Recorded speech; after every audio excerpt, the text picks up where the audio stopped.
Video is about my quest to get a full-sized map from the original Rust Island 2013 version. If you're not aware of that, that's the one that was loaded up to 2015, and also later on, maybe a little while later, if you switch to using Legacy Rust mode in the downloadable copy of the Rust video game. Now, you can get a hold of a copy of Rust 2013, 2015, and yes, a 2014 version, but most people don't mess with it, so the links are hard to find. And in it should be a full copy of the map, and the mapping thing was kind of an afterthought, so you only get part of it, the most popular part. The physical map, technical term, for the game is enormous, and there isn't a full-sized map I can find anywhere. So, since there isn't one that I can find easily, I've decided I'm going to try to generate one, and apparently I'm going to have to generate one. Anyway, I look under my directory structure for Rust 2013 bundles scenes.unity3d. I have to extract a file of that type, so I have disunity, a piece of software that's linked down below at GitHub. Anyway, I run extract scenes unity.3d, and it rips out a file, a directory structure named BuildPlayer-rust Island 2013/mesh.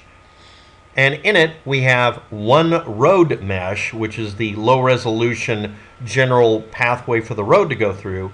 And then we have hundreds of OBJ files that are smaller that contain detailed meshes for the road itself, like the corners or some area where it needed to be cleaned up, or maybe a patch, literal and figurative, and also maybe some smooth terrain pieces, depending on what they could be used for.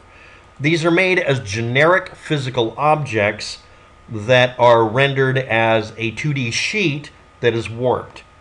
That's how they're done. And because they're done apparently as a mesh, this makes it efficient and yet inefficient another way. Then there's the directory listings for combined mesh, root scene, and then some number. These are the buildings and other things. I didn't see the one for the rocks. And then Rust _Island _2013 path slop *object. Every object there is the terrain. So anyway, we're going to be going ahead and looking at that hopefully. Here's the online 3D terrain viewer, and I've already thrown in this object here. Object 196 is the road. And it doesn't have a very big view here, so kind of have to squint, I suppose. But anyway, this is literally the road you see in the video game. And we'll zoom in, and I'll see when we get to this point, I can middle click and drag it up and down around. Let's move it over here. And let's see if I can zoom in on the road itself. And you'll see, then it goes into vanishing effect. Then you can see that from this perspective, it doesn't have a lot of detail in it. It just doesn't. This is a generalized mesh that's thrown onto it and acts as a guideline where you grab the terrain and bend it towards the road, probably using a very broad stroke, pun intended, tool. Now right after it is another object, we'll just throw that in there, and well, this looks a lot like just a chunk of road that had a very minor amount of detail added to it. I mean, that would be to patch it in to where it would blend into the road. When I do these sort of things in, like Unreal or any other game engine, I do basically the same thing. I always make the edges turn down, and this way these individual meshes get applied the pattern you want, and then the other one would have just a blank canvas, and you'd lower or raise these to fit over what the road would be on certain sections. And that way you wouldn't have to make a really high resolution version of the road itself. The road could be a low resolution image. It just had to have a general curve to it. Now we're going to look at some of the larger ones, but I want to go, let's see. Let's look at one of the other objects. Let's do this one. Again, any just 000 number object appears to just be pieces of roadway. But some of them are almost square and may be used to smooth out the terrain. I don't know. The other useful purpose may be to just act as a transition between pieces of terrain. All of these objects are under what I would refer to as a terrain. But anyway, here we go. Here's the root scene object combined. And we throw it here. And when it finishes, we get a bunch of little dots here. Now I'm going to try to get this to zoom in on something. Let's try to do something towards the. No, actually, I got something I want to look at here. Let me get this zoomed in on this. These appear to be almost exclusively buildings or monuments. And yeah, that's those. Yeah, I recognize that. Okay, so let's see how far we can zoom this in. Now, this could be an extremely high resolution object, but the idea here is that you can put high resolution data and compress it by deleting most of the data in it. And obviously, this is an online viewer for its 3D component here. And these would amount to non-breakable objects in the world that you'd run into. And what that tells me is that big box inside of there is not breakable and can't contain anything. Well, shucks. Let's throw another one in there. Now we have what appears to be just two monuments. Now, if you zoom way out, it might have something way off in the distance. Maybe an Easter egg, I don't know. Let's look at, I'm going to arbitrarily pick the least interesting one to look at first because it might be more interesting. Now, some of these could be combined over each other to be sections of buildings.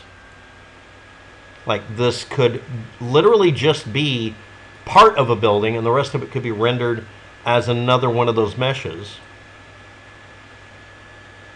Ah, that's familiar. Now, there might be more than one version of this thing. And again, they could be laid over each other with varying levels of detail. Sort of like on a character you might decide to make the character have a very high resolution face and body, but they're at the same resolution. So effectively, the face gets more resolution than the body does. This one appears to be, well, a certain category of buildings and or installations here. Let's see if we can just get an above ground view of it, because I think that would work better here. And if you're not aware of it, the orientation for these sorts of things is extremely arbitrary. You can make them be anything. It doesn't really matter. Again, just like the resolution could be very, arbitrary. You can decide that they're really, really high resolution for one thing or another. In fact, inside of the model, it may actually have that. Let's throw this here. And this is one of the cliff sides that a lot of you might have run into in the old legacy Rust. And what I'm seeing some, I would call those defects. Let's see if we can zoom in on them. No, that's pretty good. And it looks like, well, you can see that they made it 1076 altitude resolution, made the resolution really good up and down, but left to right and forward and back, they made the resolutions like the equivalent to 800 by 600 kind of thing because of the size of it. See, if we rotate this, you can see that the 778 would represent up and down for us right now, and right to left is 462. It's not a particularly high resolution map section, but they're combined together. There's 0 through 28, so there's 29 of the damn things. And here's another one. They may connect sequentially or not, I don't know.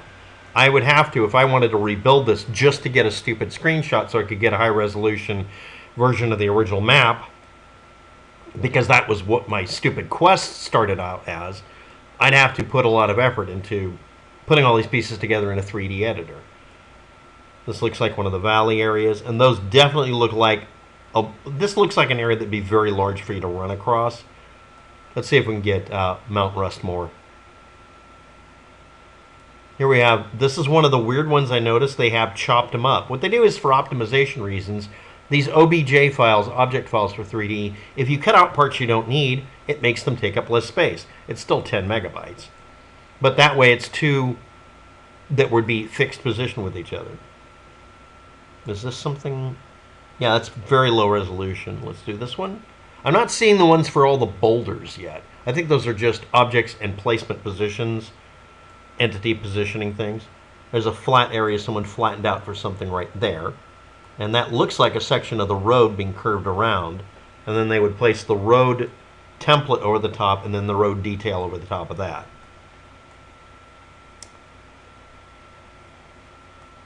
Now you can see another, again, if you delete stuff you don't need, you can do this. Someone brought in two detail maps and put them together.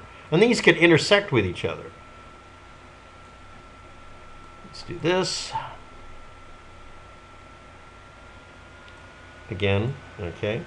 I was trying to look for, quote, the terrain map, where it would be just one map. That ain't happening. Because there is no one map. I mean, I could combine them together, but the combined size for all of these maps, let's just do this real quick here. There's no such thing. Would be 248 megabytes to load in one shot. That's why some of these are low resolution, low level of detail images you'd see from afar, like let's say you're over here on this map, and you'd be able to look in the distance and see the mountains. And when you got closer, it might load in one of the other maps, or one of the other meshes, to fill in the gaps and bring in higher resolution.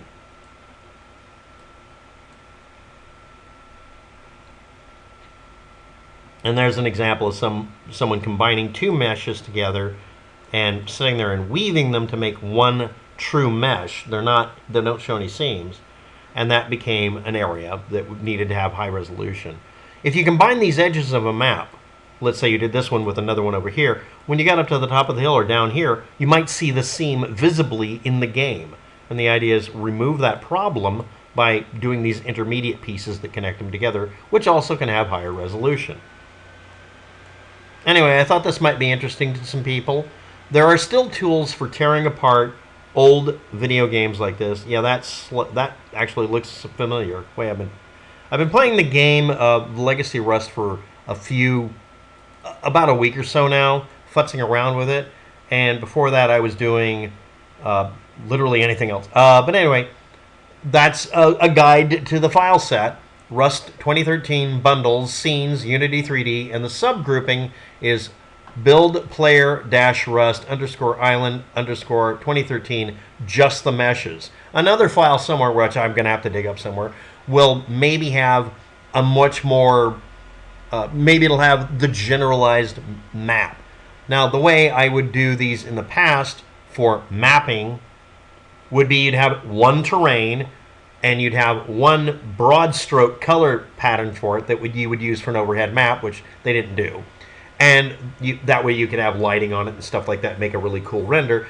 And then you'd also use that if you'd finish the game the way you would idealize do, which there's no way to do that. You'd then fill in details by using this generalized, somewhat low resolution map for the whole thing, and then fill in map pieces everywhere else and anchor them to different points to fill in all the detail. That way you would have something to run around on, and then you'd put in the detail where you wanted. But that's not how they did it. They really went balls to the wall and really did an enormous map. And I don't even know if that's all the meshes. And it's a jigsaw puzzle. Somewhere in it is a file for putting them all together and doing a good job of it. I don't know how to do that yet. Wish me luck doing so. Anyway, the ultimate goal, again, was just to get a full-sized, full-resolution map with all the color in it and, dots on it to tell us where to go. As of now, ain't got it. Thanks for watching. Have a good day. Good luck with that. Hopefully this has been useful to you. Bye.